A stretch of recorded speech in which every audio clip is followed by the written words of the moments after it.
At the stroke of the midnight hour, when the world sleeps, India will awake to life and freedom. है जान हथेली पर, एकदम में गवा देंगे, उफ तक भी जुबां से हम हरगिज न निकालेंगे। तलवार उठाओ तुम, हम सर को झुका देंगे। सीखा है नया हमने लड़ने का ये तरीका। चलवाओ गन मशीनें, हम सीना अड़ा देंगे।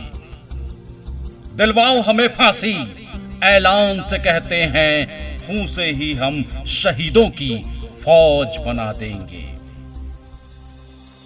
अमर शहीद अशफाक उल्लाह खां की कविता की ये पंक्तियां उस वक्त देश के नौजवानों के लहू में उबाल पैदा कर देती थी। 19 दिसंबर 1927 को सिर्फ 27 साल की उम्र में आजादी का सपना सीने में लिए शहीद हो गए थे।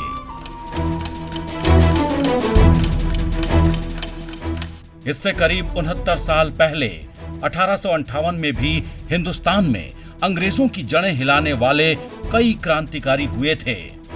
उन्हीं में से एक थे अमरचंद्र बांठिया। यूं तो देश में कई ऐसे क्रांतिकारी पैदा हुए जिन्होंने अंग्रेजों से लड़ते लड़ते अपने प्राण त्याग दिए या फिर हंसते हंसते फांसी पर झूल गए। इनमें से एक नाम है ग्वालियर के अमरचंद भाटिया। ग्वालियर के अमरचंद भाटिया उस समय ग्वालियर रियासत के गंगाजली कोष के अध्यक्ष थे और उन पर आरोप था कि महारानी लक्ष्मीबाई और उनकी सेना को सिंधिया रियासत के पूरे खजाने को उन्होंने सौंप दिया।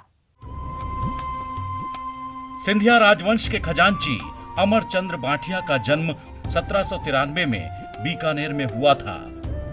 बचपन से ही उन्होंने मन में ठान रखा था कि देश की आन बान और शान के लिए कुछ कर गुजरना है।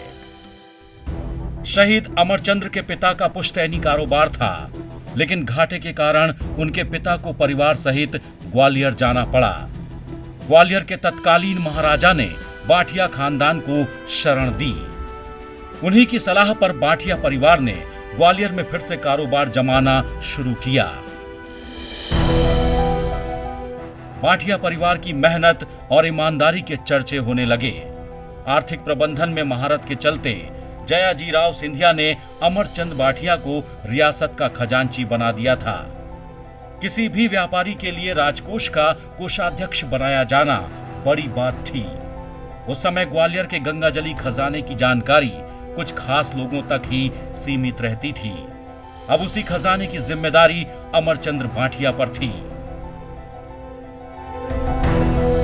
यह सन 1857 था। आजादी की जंग तेज हो रही थी। अमरचंद्र बांठिया भी आजादी के परवानों के किस्से इधर उधर से सुना करते थे। कई बार उनके साथी उनसे कहते थे कि अमरचंद्र, अंग्रेजों के खिलाफ अब तुम भी हथियार उठा लो। अंग्रेजों का समय अब पूरा होने वाला है। रियासतें खत्म होने वाली हैं। हिंदुस्तान आजाद होने वाला है। तब अमरचंद्र बांठिया कहते, भाई हथियार तो मैं चला नहीं सकता, हाँ वक्त आने पर कुछ ऐसा कर जाऊंगा कि क्रांति के पुजारी याद करेंगे।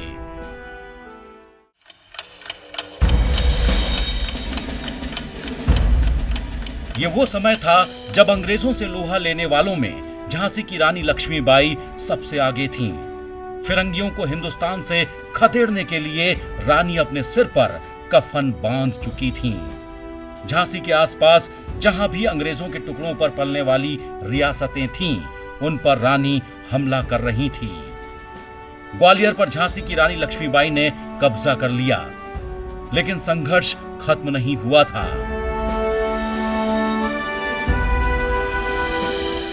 लक्ष्मीबाई और तात्या टोपे अपनी बची खुची सेना के साथ अंग्रेजों से लोहा ले रहे थे।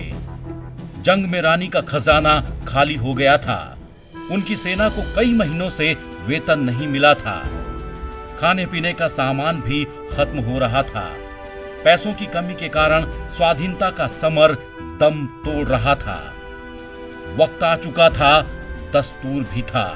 अमरचंद्र बांठिया हिंदुस्तान की तारीख में अपना नाम हमेशा के लिए दर्ज करवाने वाले थे।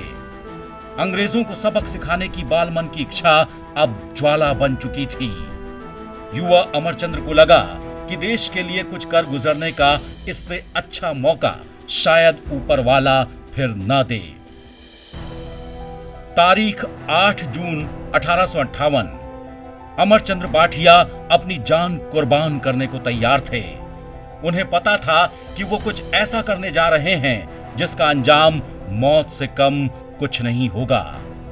धन की कमी के कारण आजादी की लौ कहीं बुझ न जाए, इसलिए ग्वालियर के गंगाजली खजाने के खजांची अमरचंद्र बाठिया ने पूरा खजाना रानी लक्ष्मीबाई को सौंप दिया। अमरचंद्र बाठिया अपना काम कर चुके थे। भारत माता के सीने से अंग्रेजों के पंजे उखाड़ फेंकने के लिए वो जान की बाजी लगा चुके थे। उन्हें पता था कि अंग्रेज अब चुप नहीं बैठेंगे।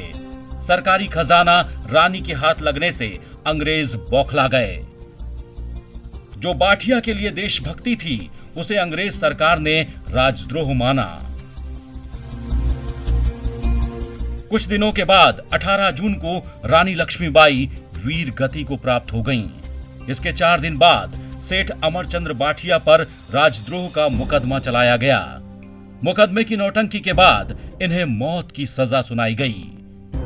22 जून को सरेराह अमरचंद्र बाठिया को सराफा बाजार में नीम के पेड़ पर फांसी से लटका दिया गया। अंग्रेजों ने 3 दिन तक शहीद का शव नीम के पेड़ पर ही लटकाए रखा। अंग्रेज चाहते थे कि इससे जनता में दहशत का माहौल बने, फिर कोई क्रांतिकारियों की मदद करने की जरूरत न कर सके।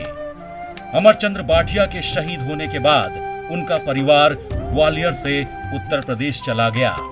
आज भी ग्वालियर के सराफा बाजार में उसी नीम के पेड़ के नीचे अमरचंद्र बाठिया की प्रतिमा है, जो हर आने जाने वाले को याद दिलाती है आजादी हमें खैरात में नहीं मिली है।